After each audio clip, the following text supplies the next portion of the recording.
Hai hai hai, selamat datang kembali di channel Min Donghua.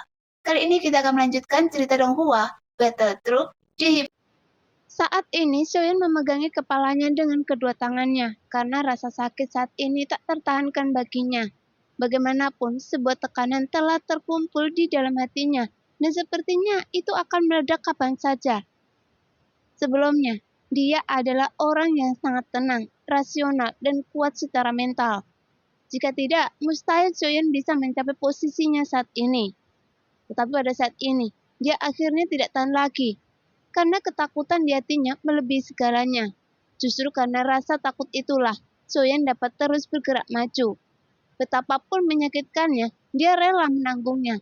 Hanya saja dia tidak berharap dia akan melihat pemandangan yang paling dia takuti. Namun adegan ini akhirnya datang. Apakah karena saya kurang bekerja keras? Atau saya sama sekali bukan reinkarnasi yang mulia? Jika saya benar-benar reinkarnasi yang mulia, saya harus seperti Xiao Yueli yang memungkinkan kekuatan serta alam saya akan meningkat pesat. Dan tidak akan ada belenggu terobosan keabadian dewa. Memikirkan hal ini membuat Soyeon berhenti di sini. Kesulitan untuk menerobos membuat Soyeon mendambakan kekuatan yang lebih kuat. Dan hal ini menjadi sangat mendesak. Tapi semua yang dia lakukan sepertinya terbalik. Soyeon mencoba yang terbaik untuk menyelamatkan makhluk sensi. Namun nyatanya, dia justru merugikan segalanya. Mungkin ini adalah sebab dan akibat yang tak terelakkan yang harus dia bayar. Sehingga setelah dia mengambil tindakan, jika dia tidak menyelamatkan makhluk di bintang-bintang yang dilewati dan membunuh para pasukan Taisu itu, tapi sepertinya Taisu selalu dapat menemukannya. Jadi Soyeon mulai meragukan dirinya sendiri, mengapa dia melakukan ini dan apakah itu sepadan? Pada akhirnya, hal itu merugikan orang-orang terdekat Soyeon sendiri. Dan mereka harus menggunakan nyawa mereka untuk menukar kesempatan bertahan hidup untuk Soyeon. Sungguh, apakah itu layak? Pada saat ini ada kekacauan di benak Soyeon dan ada suasana gelisah, seolah-olah dialah yang benar-benar ingin menghancurkan diri sendiri. Bagaimanapun Soyeon sudah lama memanggil Senwoo, tapi dia tidak datang seperti keajaiban sebelumnya. Adapun alasan mengapa dia tidak muncul, Soyeon tidak tahu kenapa. Itu karena dia tidak ada di sini, atau butuh waktu untuk sampai ke sini. Tapi sekarang Soyeon sudah tidak punya waktu, bagaimanapun semua kakak laki-lakinya dalam bahaya saat ini. Adapun avatar Dewa Asri, Soyeon juga sudah memanggilnya, dan dia dalam perjalanan dengan kecepatan penuh. Hanya saja dia masih jauh dari sini, dan masih membutuhkan waktu untuk datang, sehingga keputusasaan menyelimuti Soyeon. Tepat ketika Soyeon membuka matanya, yang dilihatnya hanyalah kegelapan tanpa jejak cahaya. Sekarang, dalam situasi putus asa ini, Soyeon juga mencari cara apapun untuk menyelamatkan semua orang. Namun dalam ingatannya, Soyeon tidak dapat menemukan solusi apapun, sehingga jantungnya berdetak semakin cepat. Karena dibandingkan dengan tubuhnya, psikologi Soyeon runtuh lebih dulu, dan debu yang ditimbulkan oleh sinar cahaya yang tak terhitung jumlahnya terpantul di matanya. Meskipun sebenarnya Soyeon tidak lagi harus memikirkan keadaan kakak laki-lakinya. Bagaimanapun, Rancang tidak menghancurkan dirinya sendiri, hanya untuk menyelamatkannya. Sekarang bahkan jika Rancang mati dalam pertempuran, dia tidak akan menghancurkan dirinya sendiri. Karena semua orang percaya pada Soyeon, bagaimanapun. Soyeon tidak hanya adik laki-lakinya, tapi juga mantan gurunya. Pada saat ini, kesadaran Soyeon mulai kabur, tapi Soyeon tidak tahu kenapa, dan tidak ada luka di tubuhnya. Waktunya telah tiba, inilah kesempatan Anda untuk menerobos. Tiba-tiba sebuah suara halus perlahan datang. Anda! Tepat ketika suara ini muncul, itu mungkin benar-benar bisa menyelamatkan Soyeon, tapi kakak laki-lakinya mungkin tidak bisa diselamatkan. Tidak, saya tidak ingin terobosan. Jika kakak laki-laki saya tewas dalam pertempuran karena saya, maka apapun gunanya terobosan saya. Dengan cara ini, bagaimana saya bisa melindunginya? Soyeon ingin bangun dari keadaan kabur ini. Tapi saat ini, dia sepertinya berada di kolam yang gelap dan kegelapan menelannya sedikit demi sedikit. Meskipun Soyeon berjuang, dia tidak bisa keluar dari keadaan ini. Xiaoyan tidak tahu kenapa bisa terobosan keabadian dewa datang secara tiba-tiba. Ada laki-laki, Anda!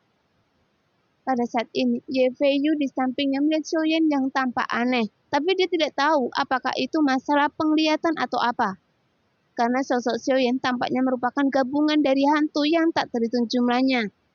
Tubuh bagian bawahnya telah menghilang, jadi Ye Feiyu berteriak dengan panik. Ada laki-laki, untuk kakak perempuan Anda harus tetap hidup. Sekarang, dalam menghadapi terobosan tersebut, Xiaoyan tidak bersemangat sama sekali. Bahkan dia memiliki ekspresi sedih di wajahnya.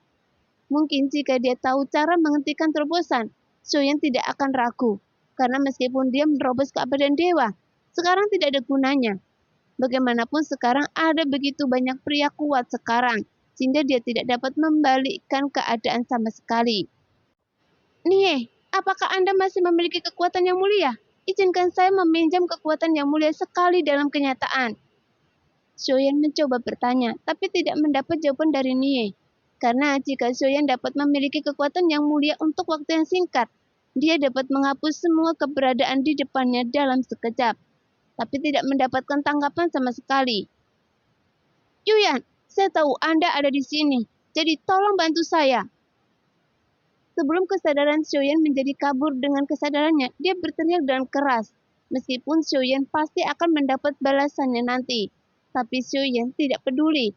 Bagaimanapun Shen Wu tidak muncul, jadi Xiaoyan hanya bisa harus bertaruh. Lagi pula, ketika Xiaoyan meninggalkan dunia kuno Dewa Iblis Abadi, Xiaoyan berhasil menipunya. Meskipun pada akhirnya Yuyan berhasil menyusulnya, karena dia tidak dapat menahan Xiaoyan. Lagi pula, waktu di mana Xiaoyan melakukan kontak dengannya sudah cukup lama, dan tergantung beberapa gilanya dia. Jadi sangat mungkin bagi Yuyan untuk mengejar ketinggalannya. Selain itu, di gerbang kuno selama Xiaoyan melakukan perjalanan untuk mencari keberuntungan, Yuyan suka mengintipnya. Jadi kemungkinan Yuyan sudah lama datang ke Senshi dan bahkan mengikuti Xiaoyan dengan kekuatannya, dan ingin bersembunyi sampai Xiaoyan menemukannya. Oleh karena itu, Xiaoyan dapat menebaknya karena ini sangat sederhana. Pada saat ini, Ye Feiyu berdiri dengan mata terbuka lebar. Namun dia tidak tahu apa yang diteriakkan Xiaoyan. Karena dalam situasi pertempuran yang tidak ada habisnya, dia tidak bisa mendengar dengan jelas apa yang dia teriakkan. Namun teriakan Xiaoyan membangkitkan kewaspadaan Taisu. Sementara Susuo, dia bergegas menuju Xiaoyan dengan kecepatan yang sangat cepat dan mencoba menghentikan Xiaoyan. Dengan kecepatannya yang begitu cepat hingga Susuo sampai di depan Xiaoyan dalam sekejap mata. Saat ini, tubuh Xiaoyan belum sepenuhnya menghilang dan hanya menyisakan dada dan kepalanya. Mau lari! Susuo meraung dan marah, kemudian pedang hitam di tangannya ditarik ke bawah hanya untuk memenggal kepala Xiaoyan. Mati! Di bawah terakan Susuo, bila pedang yang tajam itu mengeluarkan ujung yang kuat dan langsung menuju ke kepala Xiaoyan. Namun pada saat ini, Ye Feiyu tiba-tiba bergerak ke depan, memeluk tubuh bagian atas Xiaoyan dan menjaga Xiaoyan terlepas dari hidup dan matinya sendiri.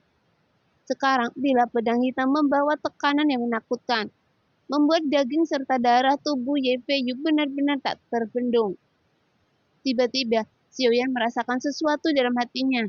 Tetapi saat ini dia tidak bisa bergerak sama sekali. Bahkan apa yang dia lihat di depan matanya pun sudah kabur. Sehingga Xiaoyan hanya bisa berpikir dalam hatinya. Terobosan macam apa ini? Saat suara tajam menyebar, pedang hitam itu hanya berjarak setengah dari tubuh Ye Feiyu. Namun pedang hitam itu tiba-tiba dicubit oleh dua jari ramping seperti batu giok, putih dan tembus pandang. Memang benar, Anda sebelumnya mengatakan bahwa Anda tidak mencintai saya. Tapi ternyata Anda selalu tahu bahwa saya sekarang ada di sisi Anda.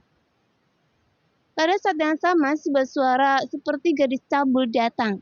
Meskipun suaranya tidak tajam, tapi cukup lembut untuk membuat orang merasa nyaman. Setelah suara itu keluar, tiba-tiba ruang di sekitar terdistorsi. Dan sosok gadis cantik secara bertahap terungkap. Sosok ini mengenakan congsam broklat. Roknya terbuat dari warna hitam pekat, menopang wajahnya yang cantik, seperti angsa hitam. Rambutnya diikat dengan jepit rambut emas dan dia memiliki 2 kaki giok putih ramping yang menawan. Saat Ye Feiyu melihat sosok wanita yang tiba-tiba muncul, mata indahnya perlahan melebar. Karena sosok ini begitu indah, sehingga dia tidak bisa tidak mengaguminya. Jelas wanita lebih memahami wanita, dan mereka juga menghargai wanita cantik. Apakah Anda menyukai saya? Sayang sekali, saya belum mencobanya, tapi saya rasa saya bisa mencoba perasaan menjadi seorang wanita. Segera sepasang mata yang sepertinya berisi bintang-bintang yang dalam menatap Ye Feiyu, dan bibir harumnya bergerak sedikit. Dia bahkan berkata dengan sembrono, tapi saat ini, sosok Xiaoyan telah hilang sepenuhnya, tapi dia tidak tahu kemana Xiaoyan pergi. Sekarang di tempat ini, hanya Xiaoyan yang dapat mengenali bahwa Yuyan yang telah mengikutinya sudah muncul. Tetapi penampilannya berbeda dari Yuyan yang pernah dilihat Xiaoyan. Iya, tapi juga tidak. Nah, demikianlah cerita hari ini. Terima kasih yang sudah menonton video Min Earth sampai selesai. Sampai jumpa di video selanjutnya. Bye-bye.